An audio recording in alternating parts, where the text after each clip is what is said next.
soit son nom, mon sauveur, soit loué à perpétuité. Dans son amour, il m'a racheté. Dans son amour, oh, il m'a racheté. Dans son amour, il m'a racheté. Mon sauveur, soit loué à perpétuité. Gloire au Seigneur Jésus. Gloire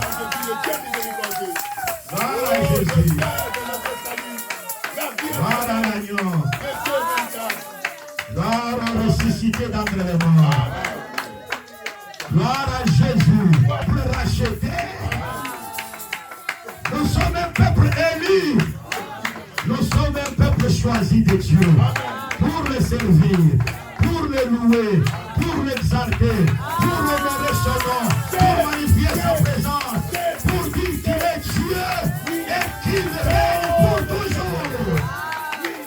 Dans son amour, il m'a racheté. Dans son amour, il m'a racheté. Dans son amour, il m'a racheté. Mon sauveur, soit loué à perpétuité. Gloire au Seigneur. Nous bénissons le Seigneur parce qu'il est tout pour nous. Nous pouvons manquer tout. Mais quand on a Dieu, on a tout. Amen. C'est pourquoi un homme sage, il a été aussi appelé Ecclésiaste, c'est-à-dire un prédicateur. C'était le fils de David. Il enseignait, il disait ceci.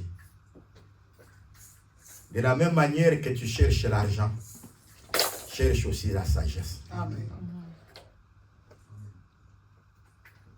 Comme les gens veulent avoir l'argent.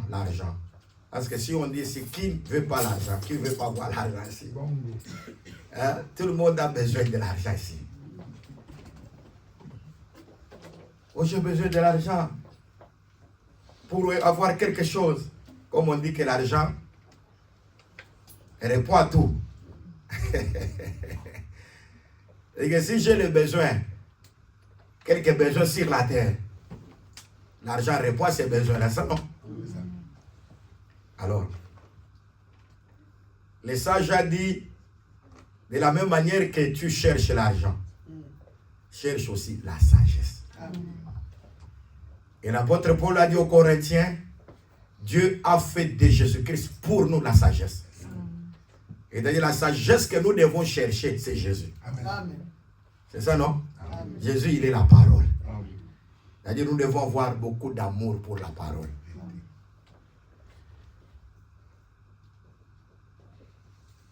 C'est comme quelqu'un disait à notre bien-aimée sœur aujourd'hui, ah, mais tu sors de très loin pour venir prier à Paris. Mais lui, il sort aussi de très loin là-bas. Là où nous sortons, il vient travailler chaque jour, même dimanche à Paris. Donc pour chercher l'argent à Paris, ça n'est pas loin. Mais pour prier à Paris, qui était loin, c'est un problème. Et pourquoi Salomon avait raison. De la même manière que tu cherches l'argent là, cherche aussi la sagesse. C'est-à-dire la personne doit avoir l'appétit de la sagesse. L'amour de la sagesse. L'amour de Dieu est plus que tout. L'argent, on peut l'acquérir aujourd'hui. Acheter tout ce que les meubles, acheter des habits, acheter tout ce qui peut être précieux à nos yeux. Mais tout ce que l'argent achète va nous abandonner un jour. Amen. Mais la sagesse ne nous abandonnera jamais. C'est pourquoi il est avantageux de pouvoir chercher la sagesse. Rester dans la sagesse tous les jours. C'est très important.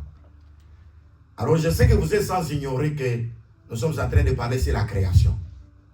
Nous avons déjà parlé sur les premiers jours de la création. Nous avons parlé du deuxième jour de la création. Et jusque-là, nous sommes en Genèse chapitre 1er, verset 9e jusqu'au verset 12e. Là où c'est le troisième jour de la création. Où Dieu a rassemblé les eaux d'en bas et a dit que le sec paraisse. Donc pour que le sec paraisse, il fallait que Dieu parle. C'est-à-dire que le sec devait sortir des eaux et devenir indépendant. En d'autres termes,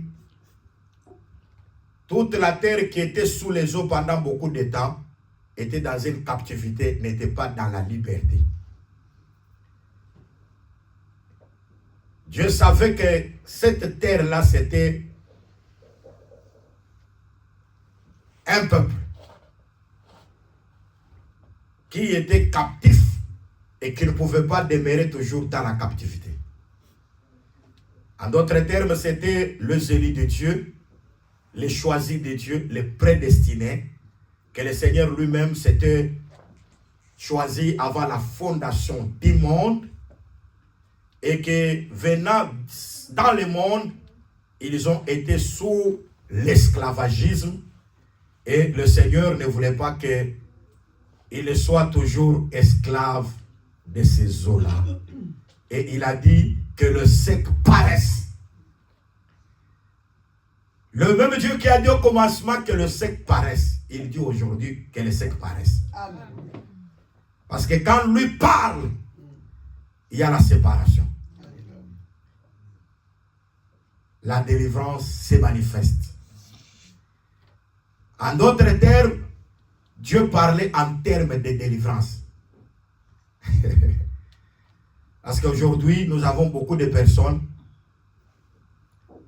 qui parlent de Jésus, mais qui ne sont pas encore délivrés. Nous avons des prédicateurs non délivrés. Nous avons des chantres non délivrés. Nous avons des croyants non délivrés. Mais pour que la délivrance puisse être manifestée, il faut que l'ordonnance sorte de la bouche de Dieu. Que le sec paraisse.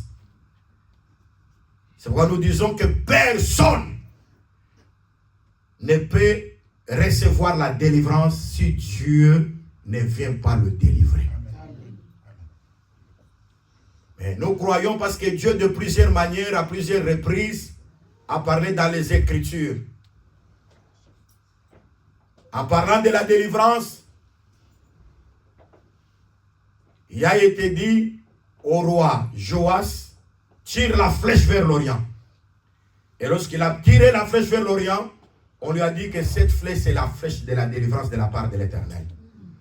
Donc si la flèche n'était pas tirée à l'Orient, la délivrance ne pouvait pas être manifestée.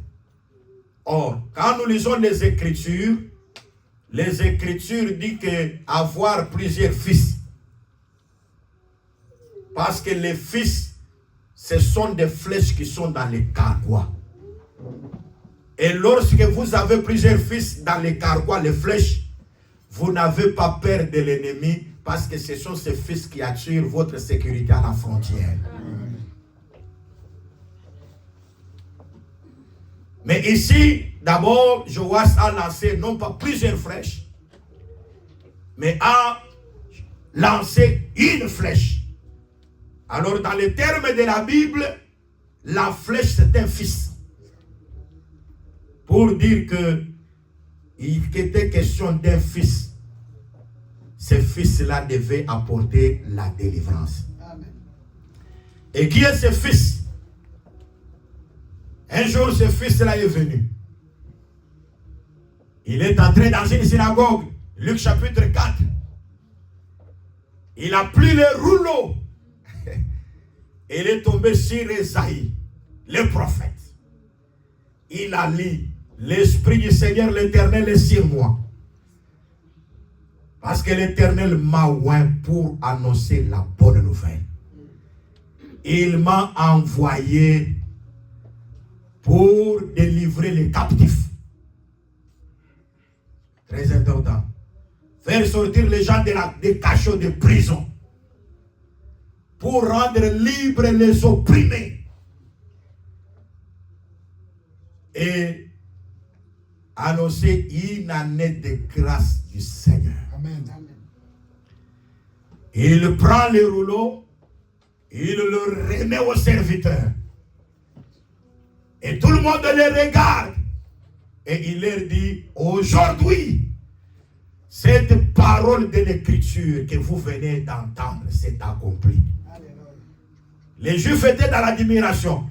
Parce que les Juifs savaient que cette parole-là, lorsqu'elle s'accomplit, ils ne seraient pas esclaves des Romains. Et cette parole-là devait s'accomplir avec la présence des Messie. C'est-à-dire, quand le Messie vient, nous ne serons jamais esclaves des Romains. Mais comment celui-ci dit qu'il est venu libérer les captifs? Et jusque-là, nous sommes encore sous l'esclavagisme des Romains. Ils n'ont pas compris la chose. Ils ont pris les pierres. Ils ont voulu les lapider. Ils ont voulu prendre Jésus et le jeter en dessous de la montagne pour qu'il meure. Et Jésus s'est éclipsé parce que ce n'était pas le temps pour qu'il meure. Amen. Comme nous l'avons aujourd'hui, si ce n'est pas encore ton temps pour mourir, Dieu ne le permettra pas. Amen. Je demande à Dieu que Dieu ne permette pas ta mort avant le temps. Amen.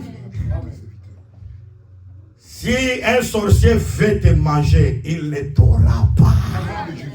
Parce que Dieu te gardera jusqu'à ce que ce qu'il a résolu pour toi s'accomplisse dans ta vie. Amen.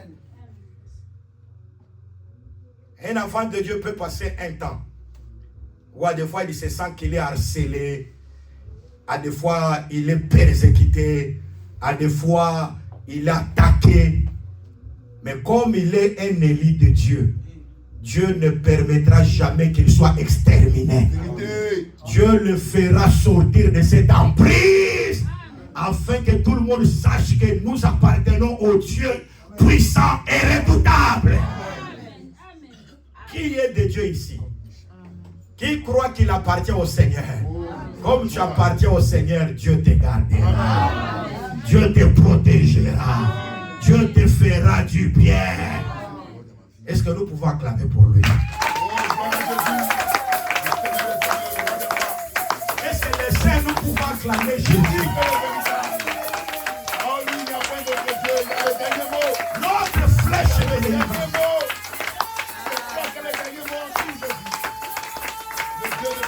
Notre flèche de délivrance.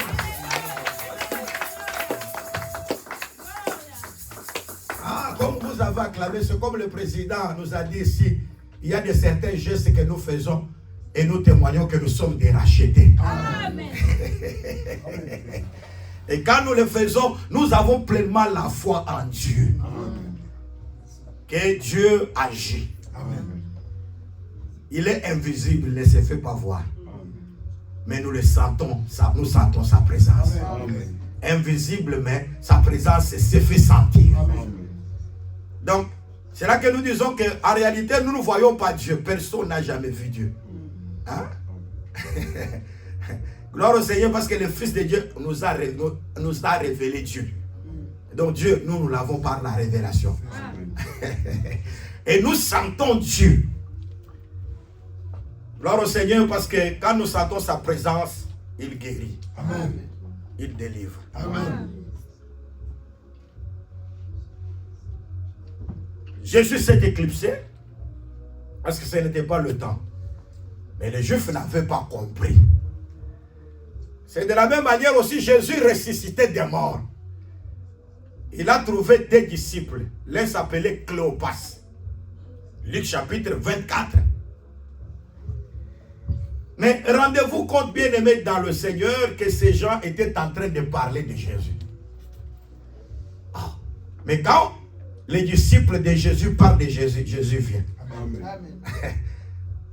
C'est de la même manière comme nous parlons de Jésus ici. Jésus vient aussi. Amen. Tu avais un problème, comme on parlait de Jésus. Je vous le dis en vérité, Jésus est venu. Amen. Donc quand on parle de Jésus, Jésus vient. Amen. Parce que nous sommes les disciples de Jésus. Donc il parlait de Jésus. Mais quoique il parlait à temps triste. Il ne parlait pas ayant de la joie. Donc il parlait de Jésus étant triste, étant dessus. Et quand nous disons, tu peux parler de Jésus même étant dessus. Tu te sens, je suis dessus. Ce que je voulais, je ne l'ai pas reçu. Mais comme tu parles, il viendra. Amen. Et leur déception, c'était quoi? Il parlait de Jésus-Christ, qu'elle croyait que c'est celui qui délivrerait Israël de leurs ennemis. Alors Jésus est venu. Quand Jésus est venu, il est arrivé là, il leur a dit, qu'est-ce que vous êtes en train de parler? Et ils ont commencé à parler de Jésus à Jésus. Donc il parle de Jésus à Jésus.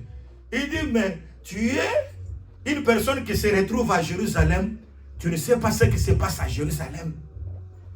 Jésus-Christ est un prophète puissant en parole et en œuvre. Ils reconnaissent que Jésus c'est un prophète puissant en parole et en œuvre. Lui ne parle pas seulement, mais il agit aussi. Donc il n'est pas seulement un prophète en parole, mais il est un prophète puissant en parole et en œuvre.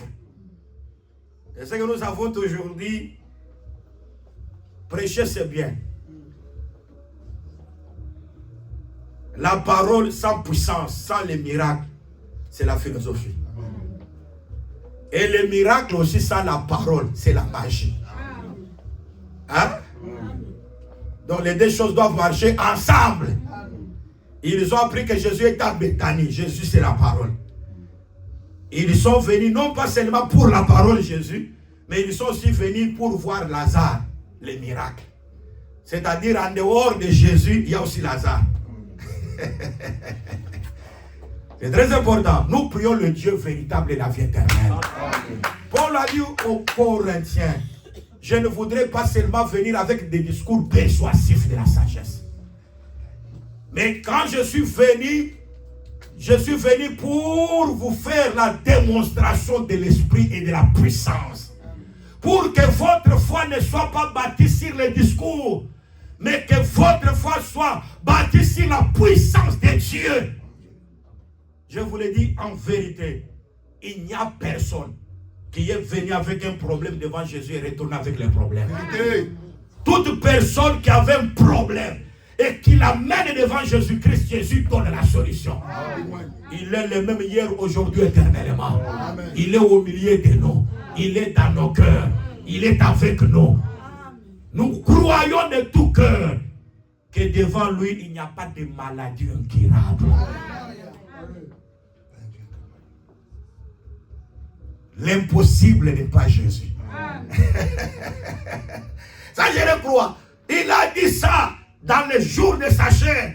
Il l'a parlé lorsqu'il a pris une chair que lui-même s'est choisi pour venir devant Abraham, pour dire à Abraham que l'année prochaine, à la même époque, Sarah enfantera. Sarah était en train de rire. Sarah dit, où sont les mamelles? Mon mari est déjà vieux, déjà usé. Et moi, où sont les mamelles pour allaiter l'enfant? Non, Dieu ne pouvait pas laisser comme ça. Quand Dieu est là et qu'il y a un simple doute qui s'introduit dans le cœur, quelque part, Dieu intervient. Amen. Dieu a dit à Abraham, pourquoi Sarah est en train de rire? Je vous le dis en vérité, quand vous devenez un terrain légal pour que Dieu fasse quelque chose, tout ton mouvement, Dieu contrôle. Amen. Un simple doute, Dieu doit contrôler. Pourquoi? Parce qu'une autre personne peut avoir les doutes, mais non pas toi. Amen. Dieu dit, pourquoi Sarah est en train de rire? Est-ce que devant Dieu, il y a quelque chose qui soit impossible. Oh, bien-aimé, Dieu est capable que la personne qui a déjà le corps usé, il est capable de le renouveler comme un aigle se renouvelle. Amen. Ici, il y a des aigles, non? Amen. Je crois que les aigles sont parmi nous. Oui, nous sommes les aigles. Parce que nous sommes rassemblés autour du corps. Amen. Le cadavre est ici. C'est la parole que nous parlons. La parole de Dieu, c'est un cadavre qui est en train de sangloter. Et nous avons besoin de ce sang-là. Parce que nous sommes les aigles autour de Jésus. Nous voyons très loin. Nous avons accepté Jésus parce que nous voyons très loin. Jésus, c'est la parole. Et nous savons comme Moïse que nous marchons comme voyant celui qui est invisible. Nous ne regardons pas ce qui est visible parce que ce qui est visible est passager. Mais nous regardons ce qui est invisible parce que ce qui est invisible demeure éternellement. C'est la chose la plus importante. Pourquoi Sarah est en train de rire? Ésaïe le prophète avait dit, quand j'ouvre les seins maternels, est-ce que je peux empêcher d'enfanter? Dieu qui ouvre les seins maternels, il n'empêche pas d'enfanter. Je demande à Dieu, si quelqu'un est stérile, que Dieu ouvre son sein maternel. Que Dieu n'empêche pas cette personne pour enfanter. Au nom de Jésus-Christ. C'est très important. Et Anne a dit, le Seigneur fait enfanter la stérile 7 fois. C'est Dieu qui fait de telles choses. Amen. Il n'y en a pas d'autre que lui. Nous croyons en Dieu avec raison. Parce que nous savons qu'il est Dieu. Et qu'il peut tout pour nous. Parce qu'il s'intéresse à nous. Ils ont parlé de Jésus. À Jésus. Jésus est prophète puissant en parole et en œuvre. Il y a de cela, il est ressuscité. Nous croyons que c'est lui qui allait nous délivrer de nos ennemis. Les ennemis qu'il parlait là, c'était les Romains qui étaient là. Mais ils ne comprenaient pas que Dieu n'agit pas en désordre. Dieu agit en ordre. C'est très important. Parce que Dieu avait dit à Adam, le jour où tu mangeras, tu mourras. Mais quand Adam a mangé les fruits, dans la chair, comme ça, Adam n'est pas mort. Mais il était mort. Il était mort par rapport à l'âme. Mais par rapport à la chair, Adam respirait, Adam pouvait marcher. C'est très important. Là, nous parlons de 2 rédemptions. La première rédemption, c'est la rédemption de l'âme. Et après, aura la rédemption du corps. Ce qui était tombé en premier, c'était l'âme. C'est pourquoi quand Dieu est venu, il devait racheter ce qui était tombé en premier. Et après, il allait racheter ce qui est tombé en dernier. C'est très important. Donc, ce qui était tombé en premier, c'était l'âme. C'est pourquoi vous voyez, Paul dit aux veuves qui se comportent mal. Il dit que ceux qui vivent dans le plaisir sont morts quoique vivants. C'est-à-dire toute personne qui vit dans le plaisir. Parce qu'un chrétien, c'est quelqu'un qui ne vit pas dans le plaisir. Nous devons demander à Dieu que Dieu nous fasse sortir des plaisirs de la chair. Est-ce que vous entendez très bien? Amen. Que Dieu nous fasse sortir des plaisirs de la chair. Parce que la personne qui vit dans le plaisir, devant Dieu, c'est une personne morte.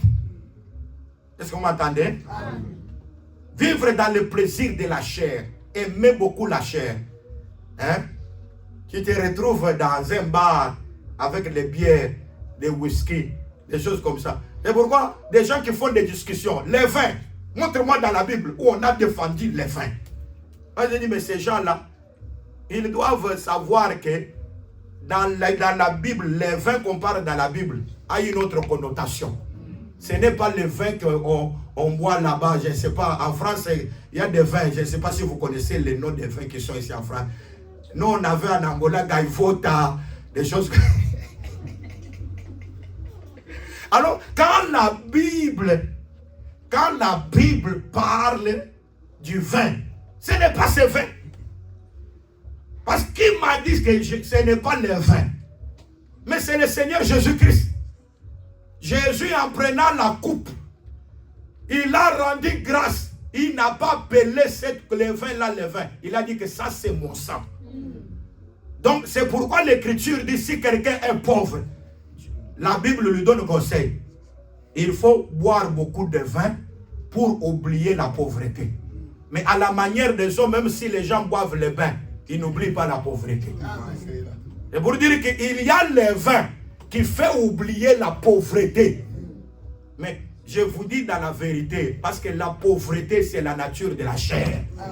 Tout ce que nous voyons sur la terre, c'est la pauvreté. Je vous le dis en vérité. Et si tu veux oublier la nature de la terre, il faut prendre beaucoup de vin. Les vins que je parle, c'est l'interprétation des Écritures. L'explication des Écritures. La parole inspirée.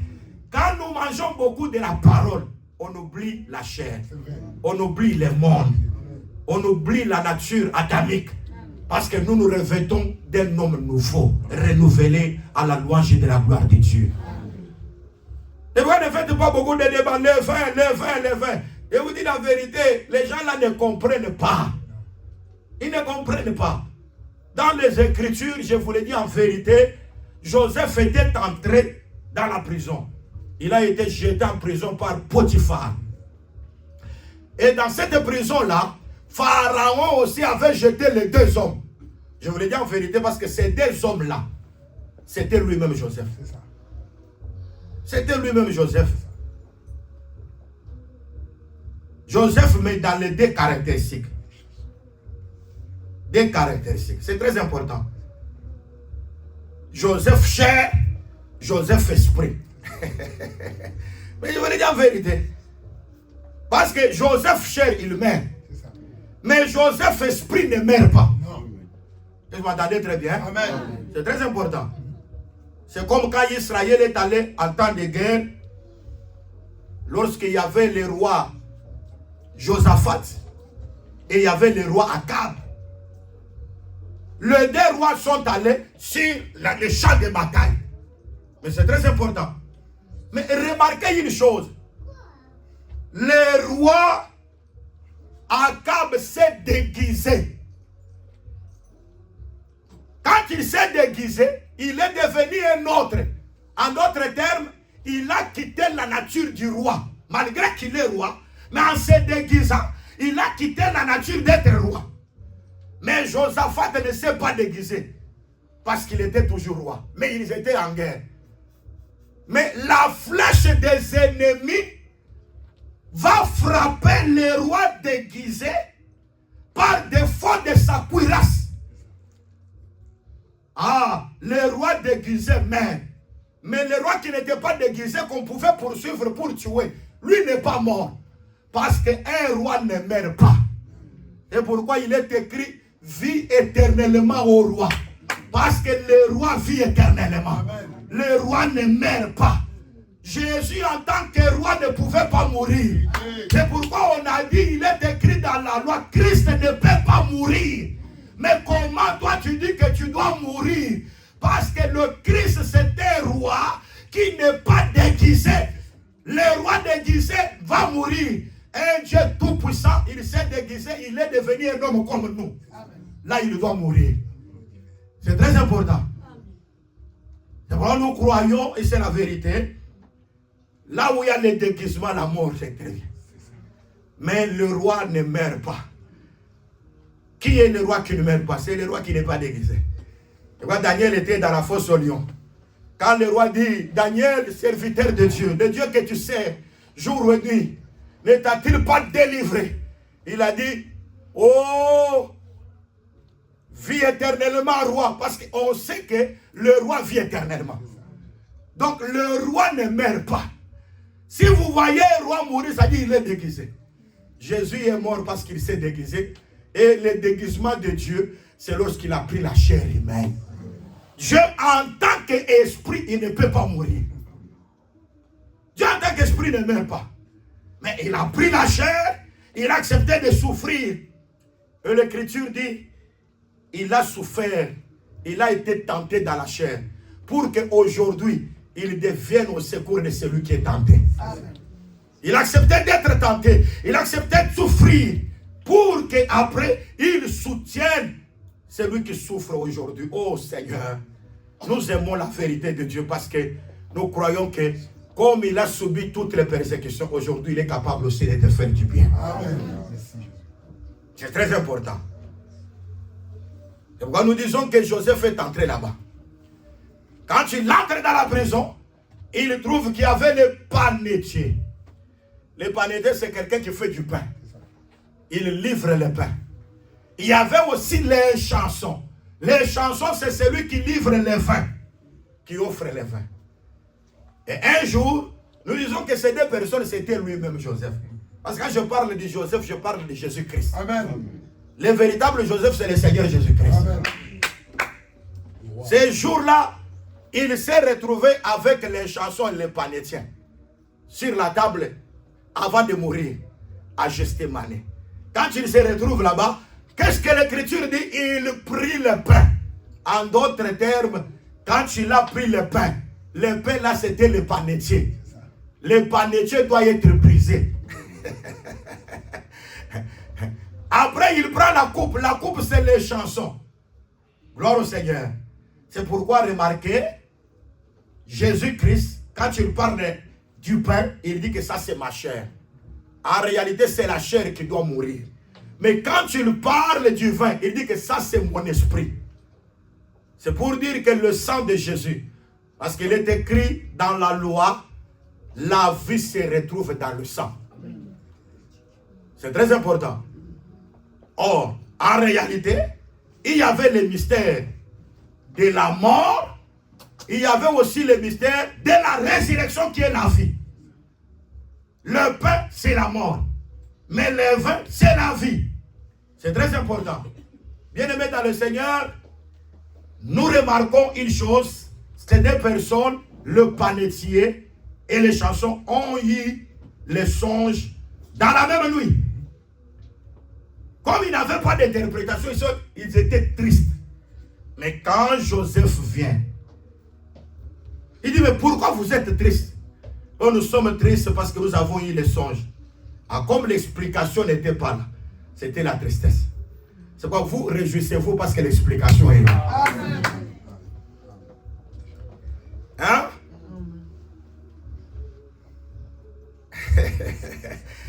À la manière des hommes, je peux manquer l'argent. Je peux manquer tout. Mais quand j'ai l'explication, j'ai la joie. Amen. Hein? Amen. Parce qu'à la manière des hommes, ils étaient en prison. Est-ce que quelqu'un est en prison, il peut être dans la joie? Non. Ils étaient dans la prison. Oui, étant dans ce monde, nous ne pouvons pas nous réjouir des choses de la terre.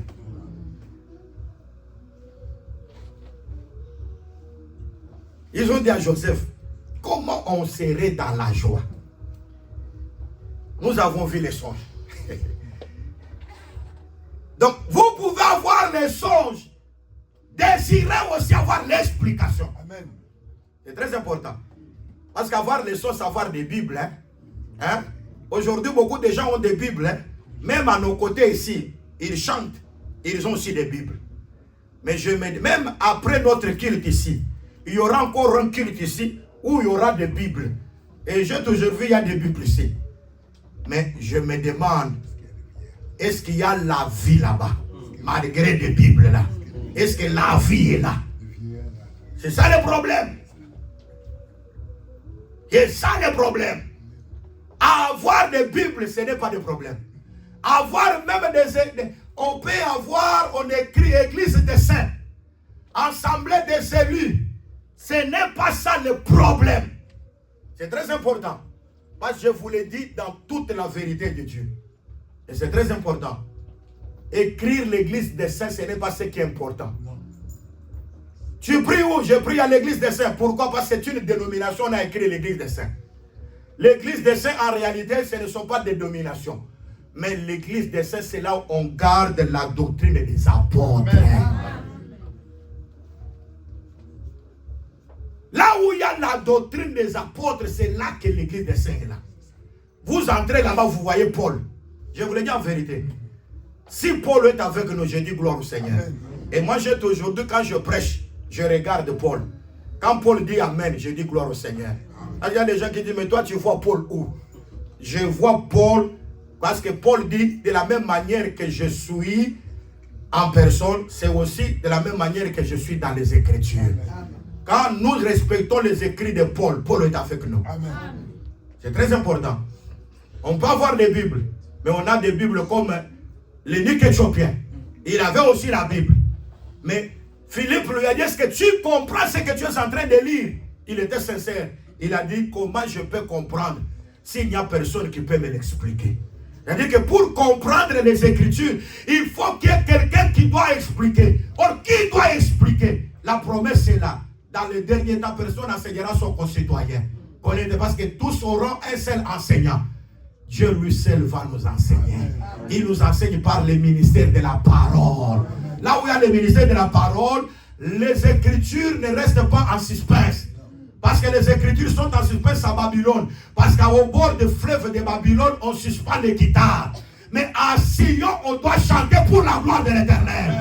Je crois que nous sommes à Sion pour chanter l'Éternel.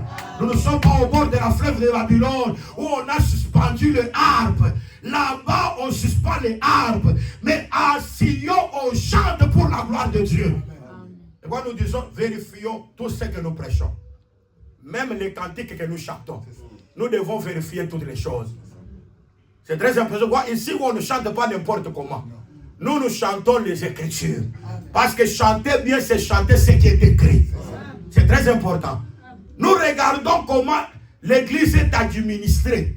Quand nous regardons, on regarde que ça ne va pas. Je dis, quand on regarde les choses qui ne sont pas bien, nous, on ne tolère pas ça. C'est très important. À des fois, quand je prêche de telles choses, moi, je ne prêche pas parce que je veux m'attaquer soit à une église quelconque, ou je m'attaque à certains serviteurs de Dieu. Parce que hier, j'ai reçu un appel d'un serviteur qui m'a dit, on me dit, il m'appelle, il me dit que toi, tu attaques les autres ministres. Moi, j'ai dit, mais moi, je n'attaque pas les autres ministres. Moi, je prêche la vérité de l'évangile pour que nous puissions nous retrouver dans la vraie voie. Vous êtes de Dieu, vous acceptez la parole, nous marchons ensemble parce que l'objectif, c'est la vie éternelle. C'est très important.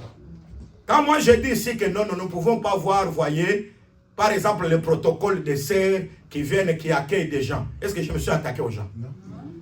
Quand je dis non, nous ne pouvons pas voir des musiciennes qui sont mal habillés avec des cabelles ou avec, ils s'habillent comme ça d'une manière qui n'est pas bon. Est-ce que je m'attaque à quelqu'un? C'est ça le problème. Nous devons prêcher la parole dans la sincérité. Parce que quand la parole est respectée, Dieu aussi agit avec puissance. Amen. Parce que je n'aimerais pas qu'un jour je sois rejeté. C'est très important. Bien aimé dans le Seigneur, il y a un temps où à des fois tu as permis quelque chose de mal. Mais arrive à un certain temps, dit non, cette chose je ne dois pas encore permettre ça. Parler comme Pierre, c'est assez d'avoir accompli dans les temps passés la volonté des païens. Donc vous dites non. Peut-être si hier j'avais fait ça, peut-être que hier j'étais tombé dans le mal. Quand Dieu me relève aujourd'hui, je prêche. Je ne dois pas cacher le mal que j'avais fait hier. Parce que moi j'étais tombé dans ce mal-là. Est-ce que vous m'entendez bien, aimé? C'est très important. Et je ne peux pas utiliser les Écritures pour cacher le mal que j'ai fait. C'est ça ce que David a dit. Son fils lui dit, nous allons quitter Jérusalem, amenons l'arche de l'Alliance. Il dit non. L'arche ne peut pas quitter Jérusalem. L'arche de l'Alliance doit rester à Jérusalem. Moi, je suis un humain.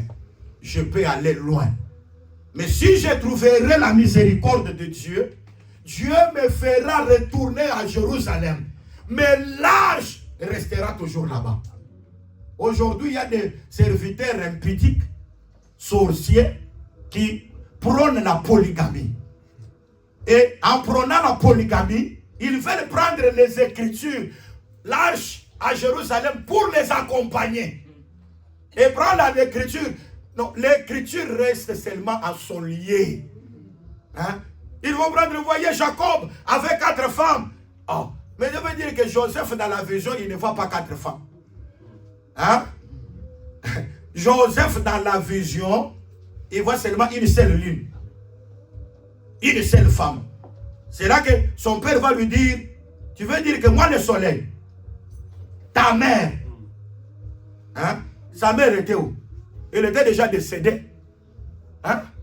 Pendant que Joseph était là, sa mère était où? Sa mère était déjà décédée, était enterrée à Bethléem, Ephrata. C'est là que Rachel a été enterrée, parce que lorsqu'elle a enfanté, elle a mis au monde Benjamin, directement elle est morte. Elle a été enterrée, mais lorsqu'il a vu la vision, il a dit, j'ai vu le soleil, j'ai vu la lune et les 11 étoiles venir se prosterner en terre devant moi. Qu'est-ce que Jacob, tu veux dire que moi, ton père, ta mère et tes frères viendront nous prosterner en terre devant toi. Toi, tu seras notre chef. Donc Jacob n'est pas dit, tu veux dire que tes mères, tes mamans. Non, non, non, non, non. Pendant que sa mère était déjà décédée. C'est pourquoi nous croyons que dans cette vision, Dieu voit que toutes les 4 femmes étaient résumées dans une seule femme. Amen. C'est très important. Donc la vision de Dieu veut montrer que aujourd'hui Dieu est polygame. Dieu a marché avec Israël comme femme. Il a marché avec l'Église comme femme. Mais je vous l'ai dit, dans le millénium, il n'y aura pas plusieurs femmes. Dans le millénium, il n'y aura seulement qu'un seul tabernacle. Et Dieu régnera avec un seul peuple. Parce que nous serons tous autour de Jésus. Jésus comme roi de rois et seigneur de seigneurs. Nous aussi, nous serons des rois, mais autour des grands rois. Oh Seigneur, nous aimons la vérité. Oh, Salomon avait 1000 femmes. Est-ce que tu connais tous les noms de ces 1000 femmes de Salomon? Dans les Écritures, 1000 femmes, mais nous connaissons seulement la Sulamite. C'est-à-dire de toutes les 1000, il n'y a seulement qu'une seule femme. Et dans les Écritures, nous voyons que Salomon 1000 femmes, mais il n'y a seulement qu'un seul fils. Hein? Est-ce que vous connaissez les autres enfants de Salomon? Comment quelqu'un a 1000 femmes, mais a seulement qu'un seul fils?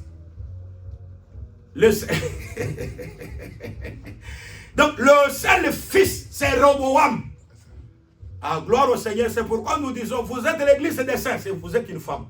Oh, l'église des saints, vous êtes une femme. Mais nous tous, nous enfantons un seul fils. Le seul fils, c'est le seul enseignement qui est la seule doctrine. Hein? Mais c'est très important. Vous êtes en unité avec moi si nous avons un seul enseignement. Nous qui sommes plusieurs, mais nous formons un seul corps. C'est pourquoi ne prenons pas les écrits pour que ces écrits nous accompagnent en dehors de Jérusalem. Mais laissez la parole de Dieu en solier. Il est écrit, le solide fondement de Dieu reste debout. Avec ces paroles qui lui servent de sceau, Dieu connaît ce qui lui appartient. Que celui qui invoque le nom du Seigneur s'éloigne de l'iniquité. Donc, vous voulez servir Dieu, éloignez-vous du mal. Amen. Quand vous êtes avec le mal, Dieu vous abandonne. C'est très important. Oh, nous sommes dans l'église des saints. Soyez dans le vrai. Soyez dans la parole. Tu veux boire l'alcool, vous voyez, Jésus était un buveur de vin. Oh. Mais un sauveur doit être un buveur de vin. Hein? Je vous l'ai dit, un sauveur, c'est lui qui doit sauver, c'est quelqu'un qui boit beaucoup l'alcool. Il y a des gens qui me regardent et qui voient comme si moi je parle de l'alcool physique. Mais je vous le dis en vérité. Jean-Baptiste ne pouvait pas boire du vin parce que Jean-Baptiste ne pouvait pas sauver. Jésus a dit, Jean est venu, ne mangeant pas, ne buvant pas. Vous avez dit que Jean-Baptiste, là, vous l'avez appelé qu'il a un démon. Mais le Fils de l'homme est venu, mangeant et buvant. Vous avez dit que c'était un mangeur de pain, un buveur de vin, oui. C'est lui qui doit sauver, c'était un mangeur, un buveur. Parce que c'était un rédempteur. Un tel n'a pas mangé, n'a pas bu. Mais celui qui a mangé et bu, c'est Boaz. Et rite pour venir dormir au pied de Boaz. Boaz doit beaucoup manger et boire beaucoup de vin. Quand il dort, Rite viendra au pied. Aïe, aïe, aïe, aïe. Parce que c'est lui qui rachète, c'est un mangeur et un buveur. Gloire au Seigneur, parce que Jésus-Christ était mangeur des Écritures. Il mange beaucoup de pain. Et c'est mangeur aussi de vin, parce qu'il boit beaucoup d'interprétations. C'est là qu'il doit sauver. C'est très important. C'est pourquoi, quand Joseph arrive dans la prison, il dit, toi tu as vu quoi? Oh, j'ai vu 3 corbeilles. Et le corbeil est plus élargi. Et il y avait de la nourriture, tous les mets qu'il a, où les oiseaux venaient pour manger. Il a dit, toi, après 3 jours, les corbeilles, 3 corbeilles, là, c'est 3 jours. Après 3 jours, on va te couper la tête. Parce que toi, tu es le mangeur de pain. Ce qui doit souffrir, ce qui doit mourir, c'est le pain. C'est-à-dire, toi, tu vas mourir. Il dit, mais moi, j'ai vu quoi? J'ai vu comme ça. Toi, comme tu dois encore retourner pour pouvoir servir au roi le vin. C'est-à-dire, celui qui sert le vin ne meurt pas. Mais celui qui sert le pain doit mourir. C'est pourquoi je vous le dis en vérité, ce qui doit mourir, c'est la chair. Mais l'esprit ne meurt pas. Amen. C'est ça, non? Amen. Je l'avais déjà expliqué une fois. Quand je parlais ici que les patriarches, Abraham, Isaac et Jacob, ils ne peuvent pas mourir avant la femme.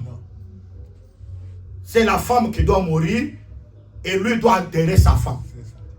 Je n'avais pas dit que non, non, je vois le frère Herman, lui, le frère Herman, il doit enterrer sa femme. Non, non, je ne parle pas d'Herman. Je parle que le mari doit enterrer sa femme. Parce que le mari, c'est l'esprit. La femme, c'est la chair. Donc la chair doit être crucifiée pour que l'esprit soit toujours vivant. C'est très important. Que Dieu soit béni. C'est pourquoi nous disons que Dieu nous aime. Parce que vous ne pouvez pas prendre quelque chose des Écritures.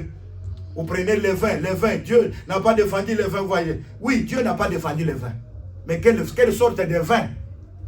Le vin que je parle, ce n'est pas le vin, vos bières que vous prenez comme... Mais en réalité, je vous le dis en vérité, il y a un esprit qui est là. Tout m'est permis, mais tout n'est pas utile. Tout m'est permis, mais je ne me laisserai pas servir par quoi que ce soit. Pourquoi aujourd'hui je parle de buveurs? Est-ce que parmi nous il y a des buveurs ici? Celui qui connaît c'est Dieu. Dieu te parle. Tourne les dos contre ces choses. Et le Seigneur sera avec toi. C'est très important. Parce que nous voulons réellement que le peuple soit un bon peuple pour la gloire de Dieu. Vous voulez servir Dieu? Gardez-vous des idoles. Gardez-vous des idoles.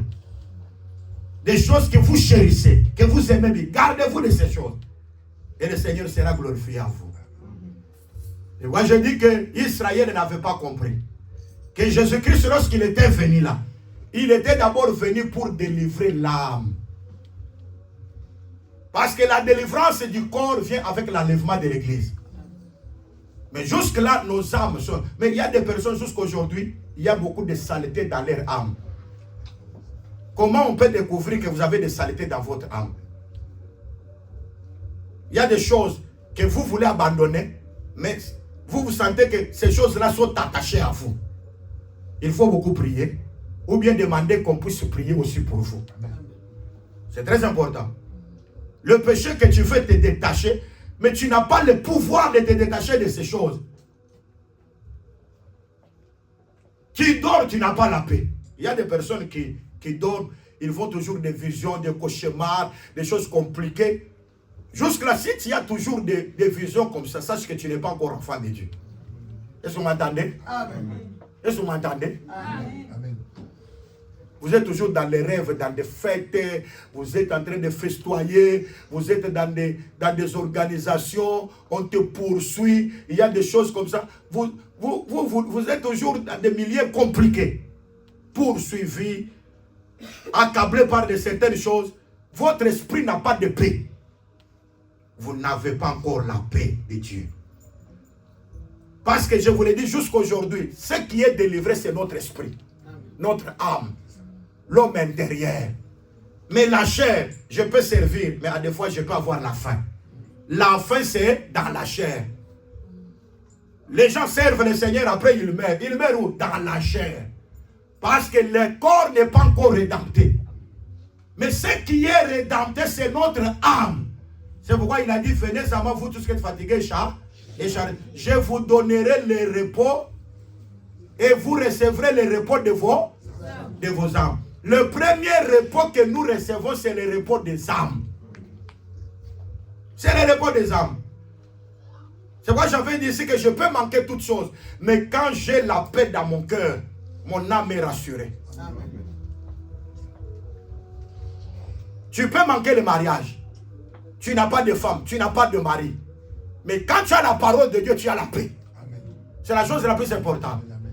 Et cette paix doit entrer dans ton cœur, dans ta vie. Même quand tu dors, tu auras toujours la paix. Amen. Je demande à Dieu, quand tu dors là, il faut même te voir au milieu des saints en train de louer le Seigneur. Alléluia.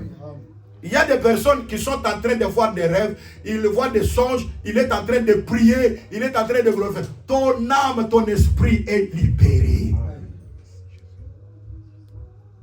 Mais quand tu dors, tu fais des relations sexuelles, tu as des femmes de nuit, même ta propre femme, si tu la rêves, c'est un démon. Est-ce que vous m'entendez? Vous m'entendez? Même si tu es ton mari, tu dors, tu es en train de coucher avec, c'est un démon qui est venu. Ce n'est pas ce mari-là. C'est un démon. Et je vous le dis en vérité, notre vie intérieure doit être délivrée. Amen. Moi, je n'aime pas prêcher toujours des choses sporadiques, en l'air. Mais j'aime prêcher avec précision pour que ça entre dans vos cœurs. Amen. Parce qu'il y a des gens, nous sommes des assemblées de saints, nous sommes sauvés. Est-ce que réellement tu es sauvé? Il y a des écritures, il n'y a pas de condamnation pour tout celui qui est en Christ. Est-ce que toi tu es en Christ réellement? Ou bien tu récites l'écriture comme une récitation? Je demande à Dieu que la parole sorte des écrits et entre dans nos cœurs. Amen. Que nous devenons nous-mêmes des lettres écrites. Amen. Donc quand vous marchez, qu'on voit Dieu à travers vous. Amen. C'est très bon. C'est ce que Dieu veut de nous. Ce n'est pas seulement dans des récitations. Seigneur, il est écrit. Le diable aussi, il est écrit. Le diable est venu à Jésus-Christ avec il est écrit. Jésus lui a dit, il est aussi écrit. En dehors de l'écriture, il y a aussi la deuxième écriture. L'explication de l'écriture. Ne vous contentez pas que les démons vous ont endormis, mais contentez-vous si votre nom est écrit dans le ciel. C'est la chose est très importante. Ce n'est pas de rester toujours. Vous voyez, nous avons des écritures. Non, les écritures doivent avoir la vie. C'est très important. C'est quoi l'objectif de la création? Lorsque nous prêchons la création, c'est pour dire que jusqu'aujourd'hui, Dieu est en train de créer. Dieu est en train de créer dans nos vies pour que nous formons un homme. Parce que l'objectif de la création, c'est Jésus. Que Jésus soit manifesté à travers nous. C'est pourquoi Dieu qui a ordonné que les secs paraissent. Les secs est apparu pour que les secs soient séparés des eaux. C'est très important. Lisons un peu l'écriture parce que nous voulons d'abord comprendre les eaux c'est quoi. La première des choses, nous avons compris que les eaux ce sont des nations, des foules et des peuples. Mais prenons 2 Samuel chapitre 5. 2 Samuel chapitre 5, verset 20. 2 Samuel chapitre 5, verset 20. L'écriture dit ceci. David vint à Baal Pératim, où il bâtit ses ennemis. Puis il dit, l'Éternel a dispersé mes ennemis devant moi comme des eaux qui s'écoulent. Donc ici, David interprète que ses ennemis sont comparés aux eaux qui s'écoulent. C'est très important. Alors, quand vous voyez l'écriture parle des eaux où la terre a été tirée, en réalité, Dieu veut dire qu'il va tirer son peuple hors de ses ennemis. Donc ici, les eaux sont les ennemis. Et la terre, c'est un peuple qui appartient à Dieu. Et ça, c'est ce que David dit. Il a dispersé mes ennemis devant moi, comme des eaux qui s'écoulent. C'est pourquoi l'on a donné en ces lieux les noms de Baal, Rastim. C'est très important. Donc pour tout simplement dire que David, lorsqu'il est déjà devenu roi, il a remporté les combats contre Goliath. Il a détruit les Philistins. Il a livré plusieurs combats, il a vaincu. Il arrive à Baal-Pérazim. Il dit ceci, que l'Éternel, il m'a délivré, il a dispersé mes ennemis comme des eaux qui s'écoulent. Donc pour dire tout simplement que David a résumé tous ses ennemis comme les eaux. Donc David a parlé, même Goliath c'est les eaux. Tu vois, Ésaïe le prophète aussi parle. Il dit, quand l'ennemi viendra sous forme d'un fleuve, l'Esprit de l'Éternel le mettra en fuite. Pour dire que l'ennemi c'est aussi un fleuve. L'ennemi ce sont les eaux. Donc quand Dieu fait tirer la terre des eaux, il fait tirer le peuple de ses ennemis. Je demande à Dieu qu'il puisse te tirer de tes ennemis. Amen. Des femmes de nous au nom de Jésus-Christ. Des maris de nous au nom de Jésus-Christ. Les maris de nous c'est un ennemi. Un démon terrible. Les femmes de nous c'est un démon terrible qui détruit beaucoup de gens, qui crée même des divorces comme ça, qui font tuer même les partenaires. Je vous le dis en vérité. Un enfant de Dieu qui a encore des femmes de nuit, des maris de nuit, doit demander la délivrance. Est-ce que vous m'entendez? Je prêche comme ça. Je suis en train de parler dans des consciences des humains. Comme vous écoutez, si vous entendez la voix, n'endurcis pas ton cœur. Vous avez ces songes-là, ces rêves-là. Vous êtes possédés par des démons. Vous n'êtes pas encore devenu chrétien. Parce qu'un chrétien, c'est la personne qui est délivrée en lui-même. Il a la vie de Christ. Quand la vie de Christ entre en vous, Dieu organise tout. Même l'homme intérieur sera libre. Amen. David a rassemblé tous ses ennemis et a appelé les ennemis que ce sont les eaux. Ah, c'est très important. Lisons encore une écriture. 2 Samuel chapitre 22, verset 17. 2 Samuel chapitre 22, verset 17. L'écriture dit ceci. Il étendit sa main d'en haut et il me saisit.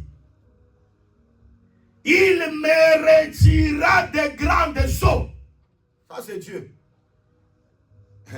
Quand tu l'étends ta main d'en haut, parce que les secours viennent d'en haut, c'est la grâce qui vient du ciel. C'est le Seigneur qui nous donne. La main de Dieu c'est un homme. La main de Dieu c'est le Seigneur Jésus-Christ. Amen. La main qui a été tendue, c'est le Seigneur Jésus-Christ. Oh, il faut que cette main-là puisse te saisir. Amen. Paul dit, je tâche à le saisir comme lui, il m'a saisi. Oh, Jérémie dit, tu m'as saisi. Et tu as été plus fort. Malheur à moi, ça c'est Paul dit, que je n'annonce pas l'évangile. Il dit, Seigneur, tu m'as persuadé, tu m'as vaincu, tu m'as saisi, tu as été plus fort. Bien-aimé, il faut que Dieu te saisisse. Amen. Quand Dieu te saisit, il marchera avec toi. Quand Dieu te saisit, bien-aimé, tu deviendras un veillard. C'est ce que Paul dit, c'est ce que Jésus disait à Pierre. Quand tu étais jeune, tu te saignais toi-même. Tu étendais, tu allais où tu voudrais. Mais quand tu seras vieux, tu étendras tes mains. Un autre viendra. L'autre qui devait venir, c'est le Saint-Esprit. Quand le Saint-Esprit vient dans votre vie, le Saint-Esprit te saisit. Tu ne seras pas le même. Saoul, lorsque l'Esprit l'a saisi, il est entré dans une garnison de prophètes. l'esprit l'a saisi, il a été tourné à un autre homme. Oh, gloire au Seigneur. Je vois que l'esprit est en train de toucher quelques personnes ici. Amen. Si vous êtes de Dieu, que l'esprit vous touche. Amen. Le psalmiste dit, sa main a été tendue du ciel et m'a saisi. Et quand la main te saisit, il te retire des grandes eaux. Nous avons dit que les grandes eaux ici, ce sont les ennemis. Donc si Dieu permet que toi, tu sois délivré de tes ennemis, Dieu t'aime. Et pourquoi l'Écriture dit, je saurai que tu m'aimes lorsque mon ennemi ne triomphe pas de moi. Amen. Pour que moi je témoigne l'amour de Dieu, l'ennemi ne peut pas triompher de moi. J'ai toujours posé la question, si Pharaon pouvait prendre encore Israël et le faire retourner dans l'Égypte, que deviendra Pharaon? Il sera orgueilleux. Et Dieu ne permettra jamais que Pharaon soit toujours orgueilleux. Il y a le temps où il a régné sur Israël, mais il y a le temps où il doit être détruit pour que la gloire de Dieu puisse éclater dans toute la terre. Je demande à Dieu qu'il opère de grands signes, qu'il opère des miracles, afin que tes ennemis deviennent tes marchepieds et que toute la terre comprenne que nous avons le véritable Dieu et la vie éternelle. Ce qui tombe sur ta vie doit te laisser. Mais pour que cela te laisse, il faut que Dieu te saisisse. Nous allons faire la prière aujourd'hui pour que Dieu nous saisisse. Parce que quand Dieu te saisit, la main de Dieu est avec toi. Et Dieu t'accompagne. Dieu a saisi, il nous a tiré de grandes eaux. Oh, c'est la parole qui prend chair. C'est la parole qui se matérialise dans nos vies. Oh, la parole ne devient pas récitation. Un seul sujet de faire des débats. Mais la parole de Dieu devient la réalité dans nos vies. Parce que Dieu nous a saisis. Gloire au Seigneur, parce que nous, dans l'église des saints, Dieu nous a saisis. Amen. Hein? Amen. Je voulais dire en vérité, Dieu nous a saisis. Amen. Il y a des gens qui disent, ah, les femmes dans votre église, là, ils vivent comment? Hein? Vous avez des problèmes, vous êtes trop durs. Hein? Vous traitez comment les femmes? Je voulais dire en vérité, si vous voyez une sœur dans l'église des saints, persévérez, elle est sauvée. Parce qu'accepter cette doctrine, c'est Dieu qui t'a saisi. Il n'y a personne qui peut accepter la doctrine. Il y a de certaines choses, de certains privilèges que beaucoup se sont fait. Même des cils, ils ont fait comme des chabotés. Ils ont fait tout ça. Accepter. Je vois des gens qui font des filets de mode là. Hein? Tu regardes, tu vois que ça, ce n'est pas un humain. Ça devient une autre personne. Mais accepter la doctrine où on accepte que la personne soit naturelle. Hein? Accepte la position que Dieu l'a fait. Ah, mais ce n'est pas facile. Hein? Ce n'est pas facile. Je vous le dis en vérité. Il y a une fois, des années plus tard, je pense à Kinshasa. Hein, à Kinshasa, je pense dans les années, je pense 1993, je prêchais à Kitambo, dans une église. Ça fait beaucoup d'années. 1980, ça fait combien d'années passées déjà? Ça fait beaucoup d'années. Hein? Donc, je prêchais à Kitambo, hein, notre église de Kitambo, sur Rubangi 5, à Kitambo Vélodrome. Je prêchais là-bas. J'ai enseigné la parole. J'ai dit ceci aux gens. En réalité, hein, j'ai dit que le pantalon, hein, ce n'est pas l'habillement de femmes. C'est très important. J'avais dit que ce n'est pas l'habillement des femmes. Parce que l'écriture de Deutéronome chapitre 22. C'est très important. Dit ceci. La femme ne doit pas avoir l'habillement d'homme. Parce que l'homme a l'habillement. C'est très important. Et l'homme ne doit pas avoir les habits, les vêtements. Parce que la femme a les vêtements. Mais l'homme a l'habillement. C'est très important. Et vous m'entendez très bien? Amen. Il dit que l'homme a l'habillement. Mais Mais la femme a les habits, les vêtements. C'est très important. Alors, il y a la différence. C'est-à-dire que quand vous voyez l'homme, l'homme a l'habillement. Et quand vous voyez l'habillement, c'est une manière de vêtir. Mais quand vous voyez la femme a des habits. C'est très important. Là, ce sont des œuvres. Quand on parle de l'habillement, on voit l'enseignement. Il y a l'homme qui a l'habillement. L'homme qui a l'habillement, c'est le Seigneur Jésus-Christ. C'est là l'enseignement. Mais la femme a des habits. C'est pourquoi Pierre parle. Il dit, femme sans parole. Même si tu as ton mari qui ne connaît pas le Seigneur, n'ouvre pas la Bible. N'ouvre pas la Bible. Vous voyez, la Bible dit ceci. La Bible dit ceci. Non, Pierre dit, femme sans parole. Donc la femme n'a pas la parole. Mais peut gagner son mari non croyant par les œuvres. C'est-à-dire que l'enseignement de la femme, ce sont les œuvres. C'est très important. Est-ce que vous êtes? Amen. Est-ce que vous êtes là? Amen. C'est très important. Alors Paul, quand tu parles des habillements, comment la femme doit s'habiller, il dit qu'elle doit avoir un habillement avec décence, modestie, avec pudeur. C'est très important. En d'autres termes, la femme doit avoir un habillement qui va jusqu'à décence, c'est-à-dire ça va jusqu'au pied là-bas. C'est un habillement qui a de pudeur, c'est-à-dire qui ne peut pas séduire, qui a la moralité en soi. C'est très important. Et vous entendez très bien? Amen. Et doit voir les habits qui ont la morale, qui ne peut pas séduire. Quand vous êtes habillé, ça ne séduit pas. Et moi je dis qu'il y a de certaines choses, vous habillez, la femme doit s'habiller. Par exemple, des pantalons très gros, qui ne séduisent pas. Ce n'est pas une erreur. Et vous entendez très bien? Amen. Ce n'est pas une erreur. Et vous m'entendez très bien? Amen. Je l'avais prêché comme ça. Moi j'ai prêché. Mais dimanche prochain, les sœurs sont venues avec des vêtements, des pantalons serrés. Et moi j'ai dit que la femme, on ne lui donne pas la grâce.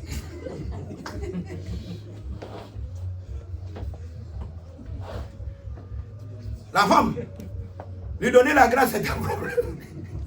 La femme, il faut lui donner toujours la loi.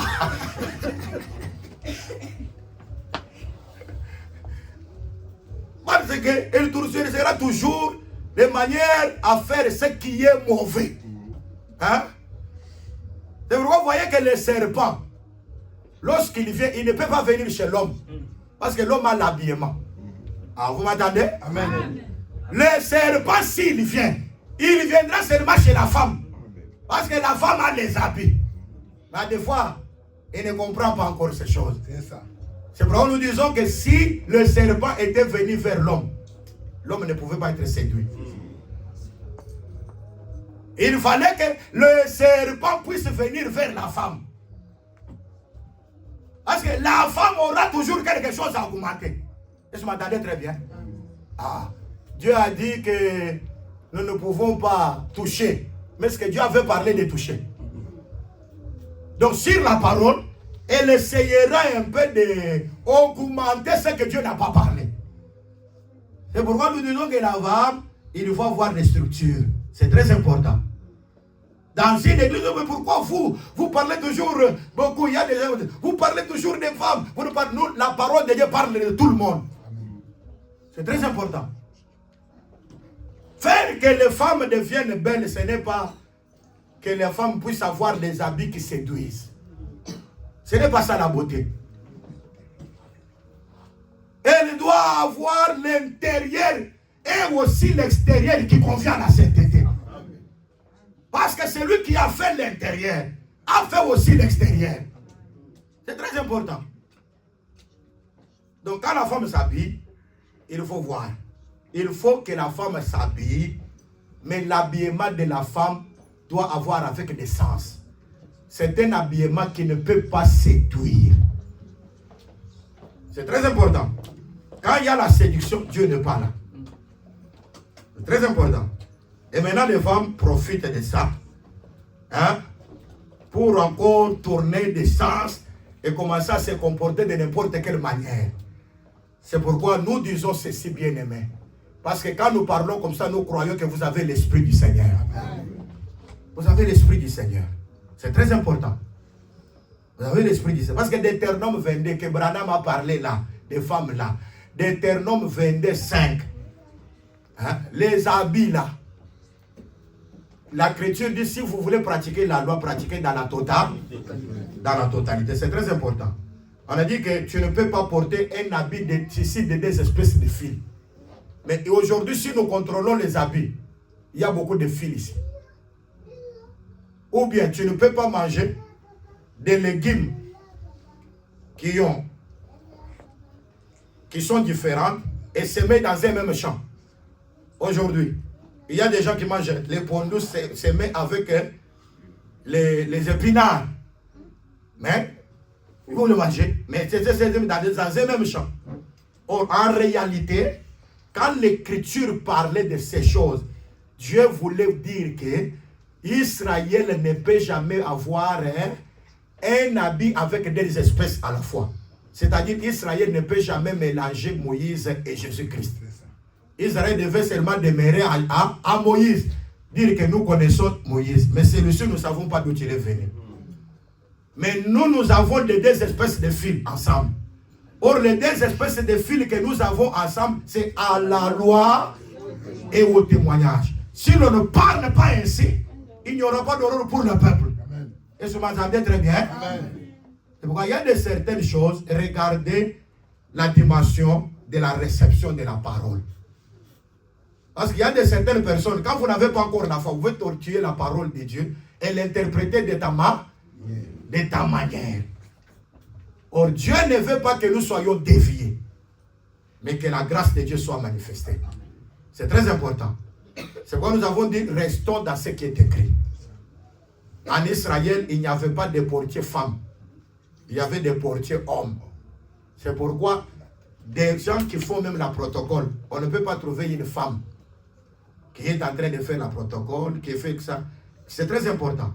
Et nous, parmi les chefs de chantre, il n'y avait pas de femmes. C'est pourquoi nous disons, on ne peut pas voir une sœur qui est en train de l'idée la chorale. C'est elle qui est au-dessus des autres. Non, non. Le chef de chantre doit être un homme. Et vous m'entendez très bien? C'est très important. Et si nous parlons de telles choses, nous disons, celui qui doit servir le Seigneur, ça doit être d'abord une personne qui doit être délivrée. On ne peut pas prendre quelqu'un parce qu'il sait jouer au piano. Il est encore inconverti. Il n'a pas encore reçu le vrai baptême. On dit non, non, on va commencer à te payer. Non, non. Dans la saine doctrine, ça ne se fait pas de cette manière. Amen. La personne qui doit venir jouer ici, ça doit être notre frère. C'est très important. La personne qui doit venir chanter ici, il doit être notre frère. La personne que Dieu a saisie et a tiré des eaux. Israël doit chanter lorsqu'ils traverseront la mer Rouge. Quand nous avons la victoire sur les eaux, c'est alors que nous devons servir le Seigneur. Sans la victoire sur les eaux, comment on peut servir Dieu? C'est très important. C'est comme nous avons dit que Dieu, qui a fait que les secs paraissent, il a dit que les secs la terre doit produire la verdure. La terre doit produire les arbres avec la semence. C'est très important. Mais quand la terre était dans l'eau, n'a pas produit. Pour que la terre produise, il faut que la terre soit séparée des eaux. Je vous le dis en vérité, quand Dieu vous délivre, Dieu va placer la reproduction dans vos vies. Les bonnes œuvres vont se manifester. Parce que c'est le Seigneur qui vous a tiré. C'est très important. Oh, toutes ces choses que la terre a produites, c'était toute une armée. Les choses que les cieux ont vues, c'était toute une armée. C'est pourquoi Genèse chapitre 2, verset 1er, dit ceci, ainsi furent achevés les cieux et la terre avec toutes leurs armées. C'est très important. Ainsi furent achevés les cieux et la terre avec toutes leurs armées. C'est-à-dire tout ce que la terre a produit son armée. Quand vous voyez la verdure, c'est l'armée. Quand vous voyez les arbres avec la semence, c'est l'armée. C'est pourquoi nous disons que Dieu, lorsqu'il sauve, il arme. Amen. Vous avez compris? Amen. Dieu ne peut pas te sauver, te laisser comme ça. Dieu, lorsqu'il sauve une personne, Dieu arme la personne. C'est pourquoi Éphésiens chapitre 6 dit, revêtez-vous de toutes les armes de Dieu. que vous puissiez résister aux mauvais jours. Parce qu'il y a les mauvais jours qui apparaissent. Il y a des tentations, il y a des attaques. Mais pour avoir la supériorité sur toutes ces choses, revêtez-vous des armes de Dieu. Amen. C'est très important. Un enfant de Dieu doit avoir les armes. J'avais dit ce jour-là, Goliath ne portait pas son bouclier. C'est une autre personne qui était devant lui qui porte. L'erreur de Goliath, c'est ça. Il y a des gens, ils viennent dans l'église, leur confiance, c'est le pasteur. Hein? Même si je ne prie pas, mon pasteur prie pour moi. Hein? On va dire, le pasteur ne doit pas porter ton bouclier. Est-ce que vous m'entendez? Amen. Goliath, c'est une autre personne qui portait le... Moi, même si je ne me présente pas, même si le pasteur, il y a tout un groupe d'intercession qui fait des prières pour moi. Non, non. Dans la vie chrétienne, vous êtes sauvés, nés de nouveau. Dieu va te donner les armures. La vie de prière, c'est une arme que le Seigneur donne aux enfants de Dieu. Vous entendez? Amen. Parce que vous avez le Saint-Esprit. Le Saint-Esprit te poussera à prier. C'est très important. Amen. Vous devez allumer le fait de la prière dans vos maisons. Amen. Hein? Amen. Il y a des gens comme ça, il a travaillé toute la journée, surtout les travaux d'Europe ici. Hein? Et quand il rentre à la maison, cassé. Mais pour des TikTok, il est là. Là, il voit. Amen. Mais la prière n'est pas là. Hein? Je vous l'ai dit en vérité, des spécialistes dans les TikTok, dans les réseaux sociaux, mais la vie de prière n'est pas là. La vie de prière, Seigneur, tu vois, Seigneur, tu sais que moi, je serai Jésus-Christ. Il y a des personnes qui dorment en priant. Mais dans les réseaux sociaux, ils sont des spécialistes. C'est-à-dire que des personnes comme ça, quand moi je les regarde, ils n'ont jamais reçu le Saint-Esprit. Est-ce que vous m'entendez? Quand nous parlons ici, on ne te critique pas. On ne parle pas pour que on veut faire des challenges avec toi. Mais quand on dit c'est pour produire la tristesse, parce que la tristesse selon Dieu amène à la repentance. Parce qu'il y a des gens qui veulent lutter avec les pasteurs. Les pasteurs parlent comme ça. Ils parlent pour moi. Hein? Et c'est quand tu veux. Mais quand on parle pour toi, réponds-toi. Tu veux qu'on parle pour qui? Dieu, quand tu le sauves, il arme. Je demande à Dieu que tu reçois toutes les armures de Dieu. Amen. Les armes offensives et défensives de la vérité. Que Dieu puisse t'armer. Qu'un autre ne puisse pas porter ton bouclier. Parce que le bouclier, c'est la foi. Pour éteindre les traits enflammés du malin. Les armes du diable, même si ça vient la nuit, même si ça vient la journée, va trouver notre foi comme le bouclier. Amen. Il n'y a pas un autre qui porte pour nous. Nous-mêmes, nous avons notre bouclier. Amen. Nous avons notre foi. C'est la foi. Nous avons crié à la parole. Nous sommes entrés dans la profondeur de la prière. Parce que nous reconnaissons la parole et Dieu nous protège. Amen. Pour aujourd'hui, que Dieu bénisse sa parole.